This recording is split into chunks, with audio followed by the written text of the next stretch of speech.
o justo em contraste com o perverso. Tem diferença, igreja, entre justo e perverso? Muita diferença. Tem pessoas que confundem a palavra justo com perfeito. Perfeito somente um, é Jesus. O justo é aquele que procura andar no caminho da justiça, da perfeição, que é Jesus.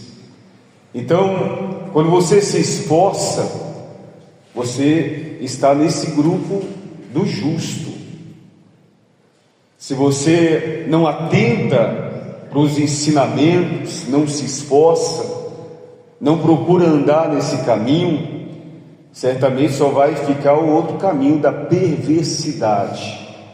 O mundo é perverso, o mundo não está nem aí para as pessoas, mas nós temos visto a diferença entre o justo e o perverso. Nós temos visto a diferença entre aquele que serve e aquele que não serve. Às vezes olhamos a vida do perverso e ficamos tristes, porque tem perverso que aparentemente vive melhor do que você mesmo, do que o justo. Meu Deus, como que pode isso? Eu sirvo ao Senhor e o perverso desfrutando, do melhor desta terra, e eu aqui sendo humilhado. Mas muitas vezes a gente não olha como olha o nosso Deus, como vê o nosso Deus. Porque se a gente valoriza aquilo que valoriza o perverso, então tem alguma coisa errada na nossa visão, Se a nossa alegria é a mesma alegria que vem na vida do perverso, então qual é a diferença, Ou seja, às vezes nós nos comparamos aos perversos e nos entristecemos porque a gente procura realizações que esse mundo tem apresentado, e muitas vezes realizações que não vão trazer realmente a alegria que a gente precisa. Para a gente alcançar a bem-aventurança, igreja, ser feliz nesse mundo, nesta vida, a gente tem que saber realmente o que nos faz feliz, o que nos traz bem. E a Bíblia diz que todo bem procede de quem? De Deus. E se nós somos de Deus, e estamos buscando a Deus, Ele tem o bem para realizar na nossa vida, entregar nas nossas mãos. Então nós não devemos ficar olhando para o perverso, nós temos que olhar para quem? Para Deus. Se as coisas não acontecem na vida do justo, é porque muitas vezes ele tira a visão, a direção do olhar de Deus e coloca no homem, na sociedade, Ele não alcança nada, fica se murmurando. A gente tem que entender que a nossa vida é separada, e se nós pedirmos a Deus aquilo que sonhamos, Deus vai realizar. Se nós escutar aquilo que Deus tem falado ao nosso coração, igreja, e realizar, obedecer, Deus vai realizar. Deus vai trazer aquilo que está oculto na vida do justo, na vida daquele que tem procurado andar no caminho da justiça. Amém, igreja? Então, atender a direção de Deus é isso, é olhar para Ele. Olha, mas aquela pessoa ali vive uma vida errada e vive melhor do que você. Não, deixa ele, cada um com a sua vida. Será que realmente ele está mais feliz do que eu? Porque se eu sirvo a Deus, eu acho que aquilo que eu preciso para ser feliz, eu já tenho na minha vida, Se eu sou justo, estou procurando andar no caminho da justiça, eu não preciso ficar olhando para aquilo que tem na vida do outro. Deus já me deu a oportunidade, e ao tempo de Deus, Ele vai realizar tudo o que eu sonho, tudo aquilo que eu espero que ele realize. E se ele não realizar, amém, ele entendeu que aquilo ali iria me trazer uma frustração, uma tristeza, então ele tirou. Glória a Deus, ele é pai, ele sabe melhor o que o filho precisa. Ele sabe, igreja. E certamente alguma parte da sua vida, Deus ele vai falar: não filho, eu não vou fazer isso. E nem por isso a gente vai se espernear, né? A gente vai brigar com Deus, com o pai. A partir de hoje o Senhor não é meu pai mais. Não existe isso. Não existe. Então Deus ele é pai, ele sabe exatamente o que cada um de nós precisamos. Por isso que a palavra diz aqui no versículo 1, Provérbios de Salomão: o filho sábio alegra a seu pai, mas o filho insensato é a tristeza de sua mãe. Está vendo? O filho sábio, ele alegra o seu pai. O que seria um filho sábio? É aquele que entende que a vontade do pai é melhor para não somente proteger o filho, mas dar ao filho aquilo que ele precisa para ser feliz. O filho está aprendendo, nós estamos aprendendo. Nós não sabemos o que é melhor para nós. Quantas vezes pedimos algo para Deus que aquilo ali poderia nos destruir, né? E não entendemos: mas o Senhor não me deu, mas o outro lá tem. Ou seja, Deus ele olha o interior, a raiz, a estrutura, e aos nossos olhos nós estamos sempre prontos, né, para receber, sempre prontos. Mas quer ver um exemplo? Ezequias, o rei Ezequias, era rei, e aí ele recebeu uma visita na sua casa, e os visitantes levaram um presente. Ele achava que aquele presente era inofensivo. Ele recebeu o presente, recebeu as visitas, daqui a pouco o coração dele abriu, por conta daquele presente, e ele falou: não, fique à vontade na minha casa. Olha, eu vou te mostrar todos os pontos da minha casa, inclusive o meu cofre. Mostrou tudo para os visitantes. Ou seja, o rei Ezequias não estava preparado para receber um presente, fez com que ele abrisse todo o coração e trouxesse os inimigos para dentro de casa. Um presente, igreja, dos homens, hein? E aí, depois que a visita foi embora, veio a palavra de Deus: o que você fez? Você abriu a sua casa para os inimigos. Olha, só porque você fez isso, eu vou deixar eles agir. Não, mas não tem nada demais. Não, você vai ver o que eles vão fazer. Os visitantes foram lá e falaram para o rei: ele tem um tesouro lá na casa dele. Nós já sabemos aonde tem tudo, aonde está o cofre, olha quantas fechaduras tem, quantos guardas, a gente sabe de tudo. E aí Deus falou: eu vou deixar eles vir e vai tomar tudo que é seu. Por quê? Porque você abriu a porta, foi você que trouxe o inimigo para dentro. Então, por causa de um presente, talvez o presente que ele recebeu, talvez ele sonhava, ele até pediu, mas não estava na hora ainda. Aí o inimigo, ele se antecipou. Eu vou dar um presente para ele. Não, mas ele é rei, ele já tem tudo que ele precisa.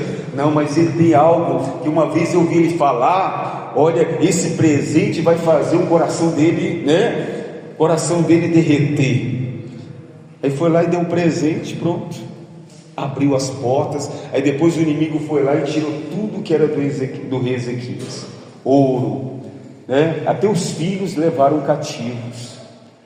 Então, às vezes a gente olha assim: meu Deus, mas algo que é tão inofensivo vai me ajudar em tanta coisa.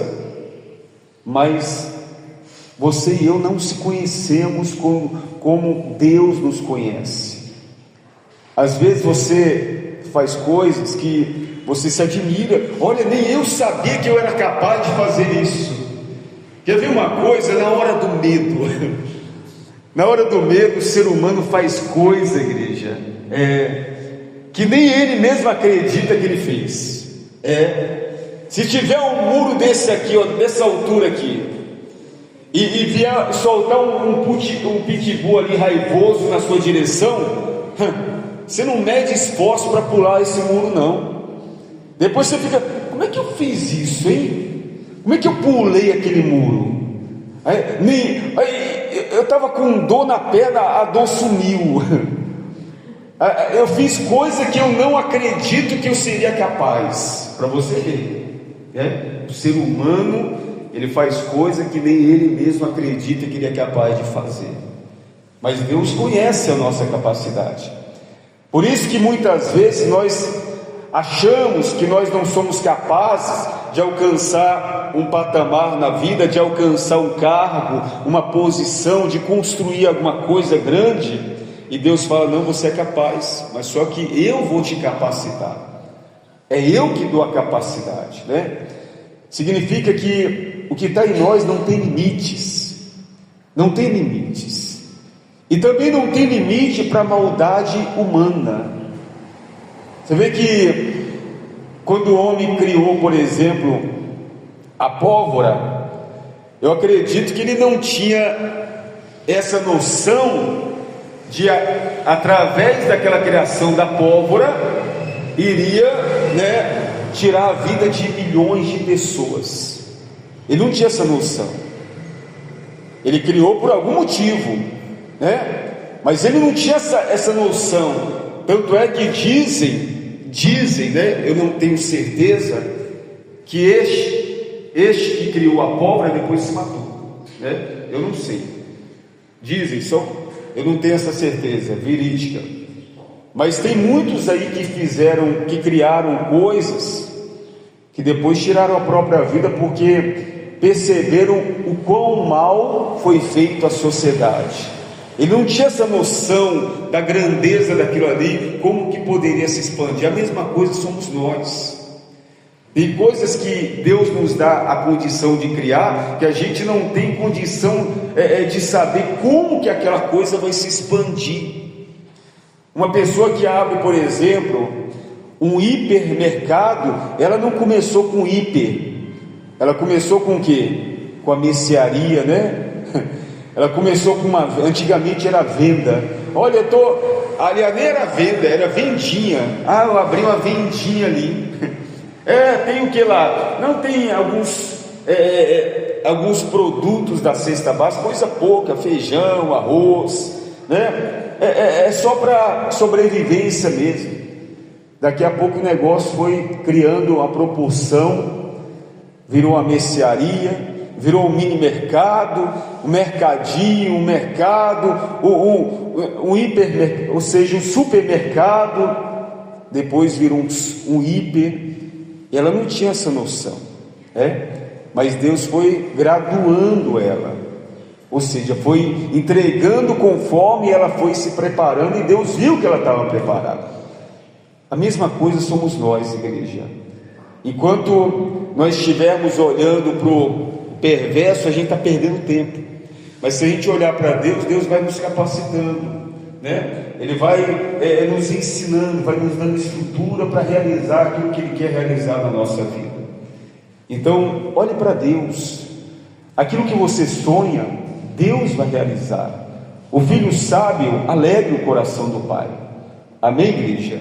No 2 diz assim: os tesouros da impiedade de nada aproveitam, mas a justiça livra da morte. O Senhor não deixa ter fome o justo, mas ressacha a avidez dos perversos. Está vendo aí? Existe um cuidado muito grande para com a vida dos justos. Às vezes você vê lá o perverso juntando tesouro, mas a Bíblia diz que para nada o quê? Aproveitam. Tem pessoas aí, por exemplo, mesmo que faz uma fortuna do dia para o outro, mas de repente vem uma enfermidade e toma tudo aquilo ali. Você viu? A pessoa estava bem, de repente vem uma enfermidade. Olha, já gastou milhares de milhares. O dinheiro que ela construiu está indo tudo na enfermidade. Que adiantou trabalhar tanto?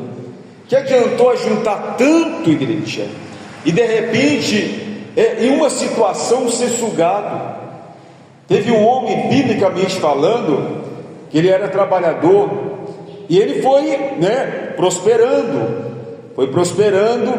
e aí tudo que ele plantava, ele colhia, multiplicado. E ele gostava, olha, ele foi pegando jeito, experiência, e aí ele construiu um galpão, e aí Deus começou a prosperar, e ele começou a juntar os cereais. Ele plantava, colhia e guardava os cereais, vendia e estava bem, prosperando. E aí quando estava quase enchendo o galpão, ele falou: não, esse galpão está muito pequeno para mim, eu vou construir outro, maior, muito maior. Só que não era a hora, Deus não queria, ele não tinha estrutura para isso. E aí ele pegou, destruiu o galpão e fez uma muito maior, enorme. E aí plantou, colheu, encheu o galpão. E aí quando chegou ali num ponto que ele achava que bastava, falei: agora pronto, agora eu estou regalado, eu não preciso mais de nada. Esse mais de nada, ele achou que era autossuficiente, está vendo? Ele chegou numa situação que ele nunca imaginou que ele chegaria. Talvez quando ele estava ali trabalhando, colhendo, tinha os seus depósitos cheios, mas continuava, ele dependia de quem? De Deus. Mas ele chegou a um ponto que ele viu: eu já tenho uma fortuna já, eu não dependo mais de nada, eu não preciso mais de ninguém. E se não preciso mais de ninguém, desprezou também a quem? A Deus, E aí veio a palavra: tolo, porque hoje mesmo pedirão conta da sua vida. E aí morreu, Ou seja, quando pensou que não precisava de mais nada, morreu. Aquela fortuna conseguiu comprar mais alguma coisa na vida dele? Não conseguiu acrescentar nada. Aí ficou lá, as traças foram comendo. Que adiantou? Então Deus poderia dar aquilo ali para ele e dar muita vida, mas só que a mente dele mudou. E as pessoas mudam conforme aquilo que vão adquirindo, infelizmente. Talvez você conheça pessoas assim, que outrora era humilde, era uma pessoa simples, era uma pessoa comunicativa, era uma pessoa que é sociável. E aí, conforme Deus foi abençoando, hoje passa e vira o rosto para o outro lado: não falo com pobre não, eu não conheço essa pessoa, não, isso aí não faz parte do meu clã, do meu nível, eu estou em outro nível. Não, essas pessoinhas aí, é um atraso de vida. Tem gente que pensa assim, igreja, infelizmente. Tem pessoas que mudam por causa da fortuna adquirida. Deus não quer isso para nós. Deus não quer que nós venhamos mudar por aquilo que Deus nos dá. Por isso que muitas vezes Ele espera que nós venhamos ter o quê? Estrutura. Eu vejo isso acontecer toda hora, igreja. Toda hora isso acontece em tudo quanto é lugar, até mesmo dentro da igreja isso acontece. Tem pessoas que recebem uma consagração para ser mais ungida, não é para mudar a humildade. Tem pessoas aqui dentro mesmo que recebem a consagração e mudam. Infelizmente, já não fala mais nem com membro mais, para você ver como é que é. Não fala não tem como, eu estou muito ocupado para atender essas pessoas aí. Eu sou um homem ocupado, eu sou uma mulher ocupada agora. Não tenho tempo para isso não. Nós somos chamados justamente para cuidar das ovelhas. Se a gente não tem tempo para as ovelhas, a gente vai ter tempo para quem? O apóstolo, quando ele unge uma pessoa, um casal ali, ele fala: olha, essa unção não é para o poder subir para a cabeça, não. Autoridade. Aliás, não é poder. Está recebendo autoridade, está recebendo unção justamente para trabalhar mais, para usar mais aquilo que está sendo dado. Mas tem gente que infelizmente não faz isso. Isso acontece em tudo quanto é lugar. Então, quando Deus ele fala não para um justo, não é porque Deus está querendo o pior para aquele justo. Não, é porque Deus está conservando aquele justo. Tanto é que ele falou que os tesouros da impiedade de nada o que? Aproveitam. Tem pessoas que recebem um tesouro, mas não sabem como aproveitar. Por quê? Porque perde a humildade, muda a mente, muda o pensamento, o coração. E aquele tesouro, ao invés de abençoar, está destruindo a vida dele. Eu particularmente, eu prefiro um bocado seco de tranquilidade do que a mesa farta de contendas, né? Está escrito na Bíblia. Eu prefiro assim, olha, a vida é difícil, a vida com muitas lutas. Não, mas Deus está conservando, Deus está perto, Deus está abençoando, Deus está atendendo. Porque que adianta a pessoa dormir em cima do ouro e não ter uma oração atendida, né, igreja? E quantas orações Deus atende, quantas respostas chegam na sua vida através das suas orações. Só complementando aqui o que o pastor falou sobre quando o apóstolo consagra, né? Quando o apóstolo consagra bispo e pastora, ele fala, né, sobre a pessoa ser humilde. Só que assim, sempre eu falo para Deus, eu já vi muita coisa nessa obra, que o Senhor concede o meu coração, para mim não levar aquilo para o meu coração, né? Porque a gente conhece muitos pastores e pastora que antes eram pastores titulares de uma igreja que nem a gente. E esses pastores, eles foram consagrados a bispos e as esposas pastoras, né? Pessoas que a gente tinha convívio. E depois que essas pessoas foram consagradas, elas totalmente mudaram. Elas passam por mim, as pastoras, e não me veem. Então assim, eu peço para Deus assim, eu falo em cima desse altar porque eu sei o que eu estou falando.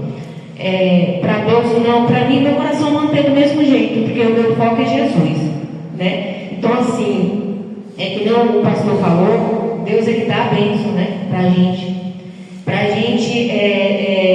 Não para a gente pegar aquela bênção ali e guardar só para mim, né? Ou o azeite, ele não pode subir para a cabeça. O azeite ele tem que descer. E muitas, quando são consagrados, o azeite sobe, não desce, né? Então assim, meu foco é Jesus. O mesmo amor que eu tenho hoje, desde o dia que eu entrei nesse ministério como membro, depois apoio, evangelista e obreiro, é o mesmo, né? E o apóstolo, ele é o líder, ele é o mais humilde, né? Então eu vejo essas coisas, mas isso não leva para o meu coração.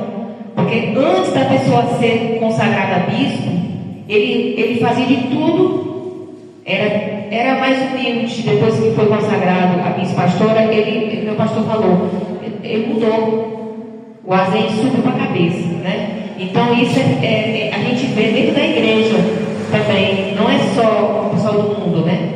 E sendo que os da igreja, principalmente que está no altar, é que tem que fazer a diferença na igreja, para as pessoas verem que aquela pessoa não é uma homem de Deus, uma mulher de Deus, para ter referência, e os que estão aos nossos redores se espelharem na gente, né? E a obra não ser às vezes tão criticada, criticada que a gente vê, como vocês verem, né, no mundo.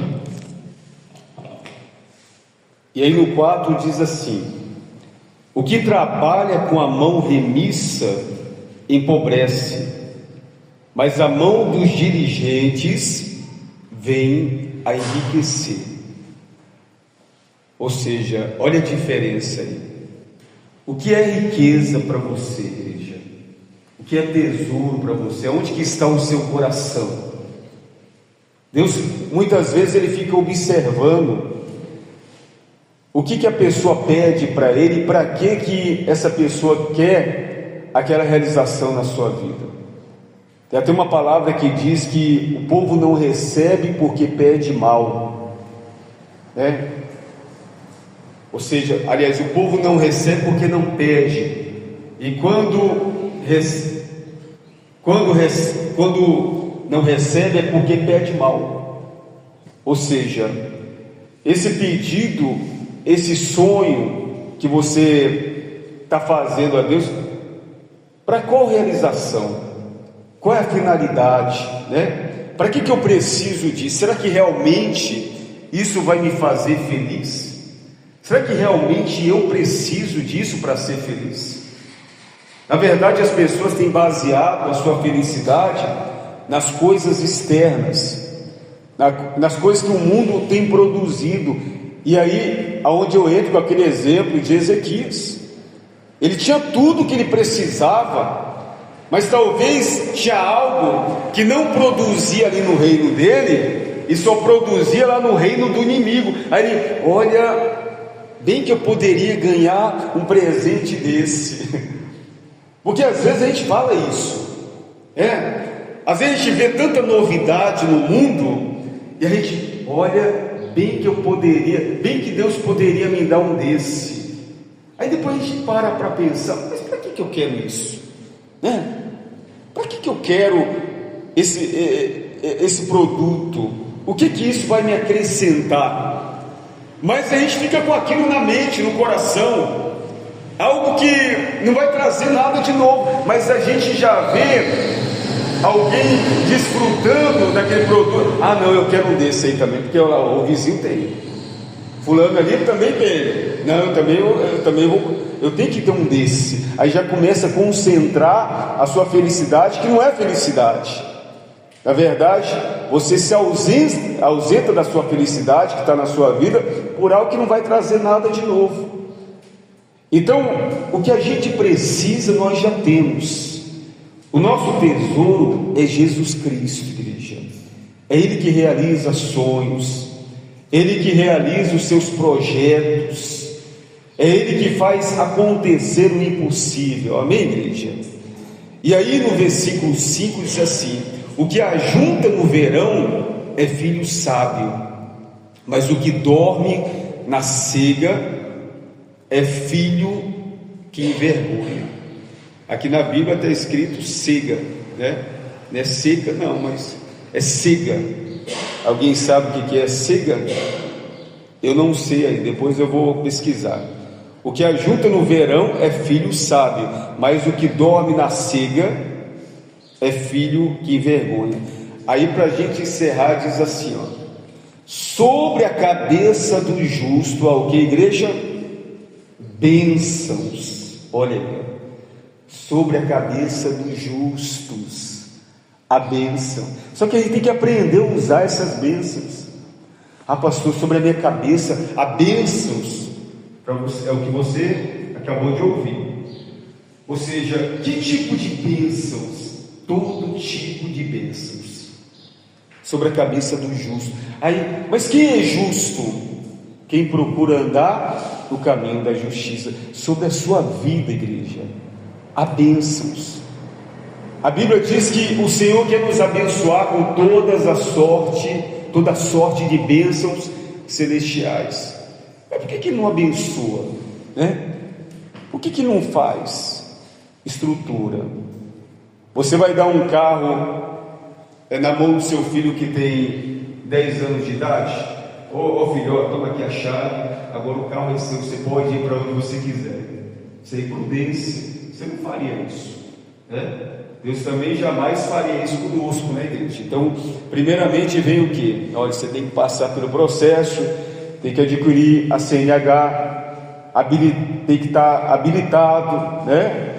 E aí você vai receber o produto, mas mesmo assim você vai adquirindo experiência com esse produto, vai conhecendo. Ou seja, é por etapas. Então não adianta, filho, o carro marca aí 220, é o limite.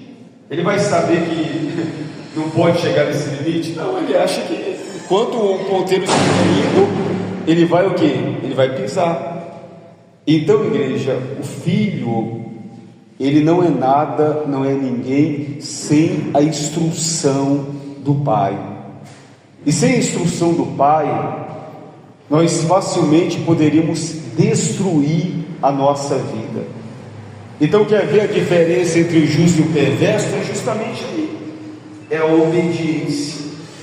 Se você obedece à instrução do Pai, em todos os requisitos, a Bíblia diz que sobre a sua cabeça há o quê? Bênçãos. As bênçãos estão sobre você. Mas na boca dos perversos mora o quê? A violência. Na boca dos perversos. Você sabe que os perversos, eles, para alcançar principalmente bem material, eles fazem um monte de coisa errada, né? Aí o justo está lá tranquilamente servindo a Deus, aí olha para o perverso, olha lá, olha o salário dele, 100 mil reais por mês, eu aqui com o salário mínimo, como é que pode isso? Aí deixa de olhar para Deus e receber todas as bênçãos, para olhar para ver o perverso. Não, eu queria ter também. Olha o desejo do justo, igreja, desejando aquilo que foi adquirido indignamente. E nós sabemos que aquilo que foi adquirido, né, de forma impiedosa, vai haver o quê? Não vai haver nenhum proveito. Vai vir o quê? Vai vir um resultado ruim para a vida dele. Então o perverso, ele vai fazer de tudo para adquirir aquilo que ele quer. Se for preciso, ele vai matar. Se for preciso, ele vai puxar o tapete, ele vai pisar na cabeça de um, vai empurrar outro no abismo. Não vou deixar não. Eu vou tomar o lugar do outro, eu vou alcançar, mas de forma o quê? Impiedosa, de forma que não agrada a Deus. Na verdade, estes estão destruindo as próprias vidas. Deus não quer que nós venhamos ter uma vida destruída.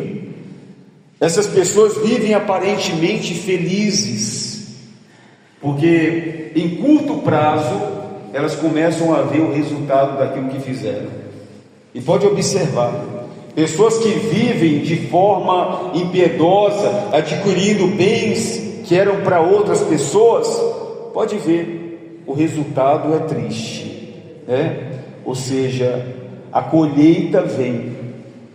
Ou a palavra de Deus é mentirosa quando diz que tudo que o homem semear, isso ceifará? Não, a palavra de Deus é verdadeira, e há de se cumprir tudo que está escrito aqui. Amém, igreja? Então o que nós temos que fazer? Andar no caminho da justiça, olhando para Deus. Olha para Deus, igreja. Olha para o Pai, que o Pai está olhando para você. Você já viu uma criança, um bebê, quando está começando a andar? A gente já viu vários, já. Só lá em casa tem 4. Tem 4, tem mais uma lá em São Paulo, que a missionária acabou de contar o testemunho do genro. Então, como que o filho aprende a andar? O pai ou a mãe colocam uma distância e o filho fixa o olhar naquele que vai segurar. Se o filho, o bebê ali, ele tira a visão, ele cai. Mas se ele fica ali, vidrado, ele vai o quê? Ele vai no ritmo, ele vai pegando o jeito. Mas se ele olha para o lado, ele perde o equilíbrio e cai. Muitas pessoas às vezes está indo muito bem. Olha, Deus está abençoando, eu estou firme na igreja, eu estou fazendo minhas orações, eu estou sendo fiel, eu estou olhando para Jesus, olha, a minha vida é para Ele, e Deus tem me abençoado sobremaneira. Mas de repente começaram, você viu a casa que o irmão ali comprou? Não vi não. Rapaz, que casa, por que não tem uma dessa, hein? Estava indo muito bem. Aí tirou o olhar de Deus e começou a olhar para o perverso, Aí começa a perder tempo, começa a perder o equilíbrio, começa a perder o foco, e as bênçãos de Deus ficam o quê? Travadas na vida deles. Estava indo muito bem. Então quer ser abençoado, quer contar testemunho, fixa a sua vida em Deus, olha para Ele, igreja. Esquece o que o outro tem, o que o outro está produzindo. No tempo de Deus, Deus vai fazer tudo que Ele prometeu na sua vida e muito mais. Amém, igreja? Quem entendeu a palavra de Deus de verdade, então diga: eu tomo posse da minha vitória em nome de Jesus. Glorifica bem forte o nome do Senhor Jesus.